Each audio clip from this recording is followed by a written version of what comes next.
これまで流行の飲食店はなぜ消えるのか、どう出口を作るのかを話してきました。今日はその3本目、実践編です。これから始める、あるいは関わろうとしている商売が構造的な罠にはまっていないか、3つの問いで確かめていきます。問題、最初の問いです。話題がなくなっても選ばれる理由がありますか？この問いにノーが出るなら、売っているのは商品ではなく、話題という消費期限のある空気です。当時、ふわふわで大きいという見た目の説明だけで販売されていた例がありました。話題が落ち着いた時、その説明だけでは選ばれる理由になりません。次の問いです。今の設備や技術は別の商品にも使い回せますか？この問いにノーが出るなら、退路を自ら断った状態で勝負していることになります。高級食パン専門店の中には、生食パンに最適化された設備で出店する例が見られました。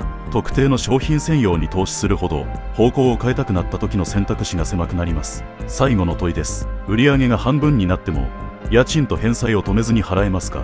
この問いにノーが出るなら、追い風が止まった瞬間に積む借り物の体力で走っていることになります。以前の図でも見た通り、投資が重いビジネスほどこの問いでノーになりやすい構造があります。特有、ここで一つ流行り物に特有の事情を付け加えます。判断力がないのではありません。判断する時間が与えられないのがブームの恐ろしさです。数ヶ月のうちに店舗を増やすかどうかを迫られるため、借りた需要なのか自分の実力なのかを見極める余裕がありません。だからこそブームの波に乗る前に先ほどの3つの問いに答えておく必要があります。普遍、これはブーム商売だけの話ではありません。一般的なビジネスでも業界全体の追い風や銀行の融資の通りやすさを自分の経営手腕だと錯覚することがあります。追い風が吹いている間は借りやすくなりますが、その追い風は借りている間しか続きません。返済という向かい風は環境が変わった後もずっと続きます。ブーム商売はあらゆる商売に潜んでいるこの錯覚が通常より速いスピードで表面化しているだけなのです。